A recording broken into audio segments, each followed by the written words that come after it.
네, 안녕하세요. 여러분들 반갑습니다. 금융관련 업종을 누구보다 쉽게 알려주는 대기업 멘토 권혁철입니다. 오늘 삼성화재라는 기업 리뷰해 보도록 할 텐데요. 삼성화재는 여러분들도 아시다시피 손해보험사로 금융 관련 업무를 수행 중에 있죠. 그리고 사실 다른 금융사들과도 마찬가지로 시장에서 저평가를 받으면서 기업 밸류업에 대한 모멘텀을 가지고 상승을 한 바가 있었는데요. 그런데 지금 현재 보험사를 막론하고 모든 금융사들이 기업 밸류업의 모멘텀으로 상승했었던 상승분을 반납할 가능성이 생겼습니다. 그 이유는 바로 부동산 PF 관련 이슈인데요. 지금 정부, 그러니까 이 금융당국에서는 부동산 PF를 정상화시키기 위한 정책들이 하나둘씩 나오고 있는 상황인데, 사실 이러한 부동산 PF 정책 자체가 금융사들에겐 충격으로 다가올 가능성이 있습니다. 이 부분 여러분들과 함께 같이 한번 확인해 보면서 천천히 얘기 나눠보도록 할 텐데요. 먼저 시작하기 전에 저희 데이업 채널에 오시면은 모든 종목들을 커버해드리고 있으니까 찾아와 주시면 정말 감사하겠고, 제 영상도 끝까지 지켜봐 주시면서 댓글로 궁금하신 것들 남겨주시면은 다음 영상에서 말씀을 드리도록 하겠습니다. 그러면 삼성화재 바로 보도록 할게요. 일단 삼성화재는 손해보험사로 보험상품 판매 사업을 수행 중에 있는 기업이고, 재무제표를 잠깐 살펴보자면 삼성화재는 지금 PBR이 0.76배 그리고 BPS가 34만 8,009원으로 시장에서 저평가를 받고 있었던 사실을 좀 알 수가 있을 것 같은데요. 그래서 여러분들도 아시다시피 기업 밸류업의 모멘텀을 가지고 상승을 한 바가 있었죠. 그런데 이 기업 밸류 프로그램 같은 경우 제가 전에 영상에서 말씀을 드렸었는데, 가장 중요한 것은 이 세대 혜택에 대한 그 부분이고, 이 세대 혜택 같은 경우는 여당과 야당의 합의가 중요하다라고 말씀을 드렸죠. 일단 아무튼 현재 이 금융권들이 기업 밸류업의 모멘텀에 힘입어서 어느 정도의 상승을 좀 보여준 바가 있었는데, 이 상승분을 반납할 가능성이 있는 이슈가 나왔습니다. 바로 부동산 PF 관련 이슈인데요. 현재 금융당국에서는 부동산 PF 사태 해결을 위해서 이 부동산 PF에 돈을 넣는 은행이나 보험사에게 단금을 준다라고 한답니다. 현재 유력한 방안은 이 신디케이트론, 즉 공동대출과 같은 공동융자 방식과 부동산 PF 펀드 공동조성이라고 하는데요.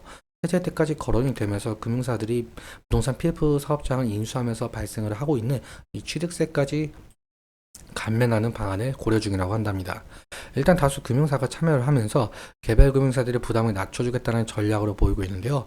그런데 사실 이러한 대책 자체가 금융사들에겐 부담으로 다가올 가능성이 있다는 거예요. 그래서 이 기업 밸류 프로그램으로 상승했었던 이 금융사들이 다시금 얼어붙을 가능성이 있다는 건데요. 다음 기사를 보시면은 부동산 PF 정리 대상이 최대 23조라고 한답니다. 그런데 이 PF 전체 시장이 230조 규모인 점을 좀 감안을 한다면 이 정리를 하면 할수록 이 금액이 늘어날 가능성이 있다는 거예요. 그러면서 이 시행사, 건설사, 금융권, 이 PF발 부실이 도미노 충격으로 다가올 가능성이 있겠는데요. 일단적으로 이 금융당국에서는 이 부동산 PF 사업장을 4등급으로 세분화시킨 이후에 사업성이 부족한 이 사업장을 과감하게 퇴출시켰다는 전략을 내세우고 있습니다. 퇴출시키면서 회생이나 도산 절차를 진행을 하거나 법원의 경매, 공매 리스트를 꾸리겠다는데요. 기존에는 금융사들이 PF 대출액의 30%를 충당금으로 쌓아야 했었는데, 이제는 경공매로 퇴출되는 사업장에 대해서는 금융사가 75%까지 충당금을 쌓아야 한다고 한답니다. 그래서 여기서 충당금이라는 차기 이후에 지출될 것이 확실한 비용의 금액을 미리 계산하는 건데요. 부채 항목 중에 하나예요. 그러니까 이 부채로 들어가기에 금융사들의 실적에 영향을 줄 수밖에 없다는 겁니다. 그러니까 앞서 말씀드린 이 부동산 PF 펀드나 이 CND케이트론, 그러니까 이 공동융자 방식, 즉 금융사들의 충당금을 모아서 부동산 PF를 해결하겠다는 입장으로 보이고 있는데요. 일단 금융사들의 신규 자금을 투입을 유도하기 위해서 인센티브를 제공하는 방안을 좀 검토 중이긴 하지만, 지금 현재 고금리 상황이 길어지고 있고 아무리 정부에서 부동산 대책을 내세운다고 해도 이 부동산 경기가 살아나고 있지 않는 만큼은 금융사들이 신규 자금을 투입하기엔 상당히 부담스러운 입장입니다. 그런데 금융당국에서 이 신규 자금을 투입을 독려 그리고 강제한다면 규제산업인 금융사들은 어쩔 수 없이 자금이 투입이 되어야 될 것이고, 그렇다면 2분기에 막대한 충당금이 발생을 하면서 실적에 영향을 줄 가능성이 상당히 높다라는 거예요. 그렇다면 당연하게도 주가에 큰 충격으로 다가올 가능성도 생각을 해봐야 되겠죠. 일단 정부와 금융당국에서는 이 부동산 PF 대책을 어떻게 자세하게 풀어낼 것인지, 그리고 충당금 이슈로부터 이 금융사들을 어떻게 달랠지에 대한 내용, 이 부분 상당히 중요한 것으로 보이고 있는데요. 이 이슈에 대해서 지속적으로 좀 살펴보는 것이 상당한 중요 투자 포인트가 될 것 같습니다. 이슈가 나온다고 한다면 바로 말씀을 드리도록 할게요. 그러면 차트 보면서 마무리 설명 짓도록 하겠습니다. 삼성화재의 경우 아무래도 이 금융사이다 보니까 금융테마 형성이라든지 호실적 기대감이 모멘텀으로 작용을 하면서 주가 변동성을 나타내고 있는데요. 최근 2월부터 시작한 이 기업별로 정책 이슈로 인해서 상당한 상승을 좀 이끌어낼 바가 있었죠. 그런데 2월 26일에 1차 세미나 발표가 되었었는데 그때 당시에 사실 세부 내용이 좀 상당히 실망스러운 내용들이 많이 있었거든요. 그래서 그 부분에 영향이 가니까 5% 정도 하락하는 모습을 보실 수가 있겠고, 그리고 5월 2일에 2차 세미나가 발표가 되었었거든요. 그런데 2차 세미나 같은 경우도 세제 혜택에 대한 내용이 빠져 있었다 보니까 상당히 실망스러운 내용밖에 없었거든요. 이 부분에 관련해서 제가 전에 영상에서 자세하게 풀었기 때문에 한번 같이 봐주시면 정말 감사할 것 같고요. 아무튼 제가 말씀을 드렸었는데 이 삼성화재 같은 경우 이 호실적 기대감이 모멘텀으로 작용을 한다고 했잖아요. 그러면서 호실적 모멘텀이 작용을 하면서 상승의 모습을 보여준 바가 있는 것 같아요.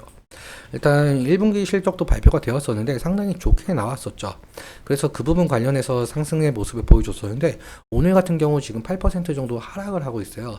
그 부분에 관련해서는 지금 뉴스가 다 한번 나왔는데 외국인이 차익 실현 물량을 좀 쏟아내고 있다, 그렇게 뉴스가 나왔었거든요. 그래서 이 수급적인 측면 좀 자세히 보자면 삼성화재 같은 경우 지금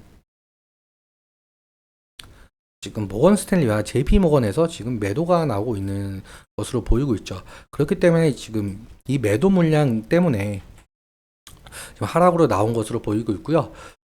일단 지지라인 같은 경우 이 11일 이평선을 부근을 보일 수가 있을 것 같아요. 만약에 이 이평선을 이탈을 하게 된다라고 한다면 리스크적인 관리는 필요할 수 있을 것 같고요.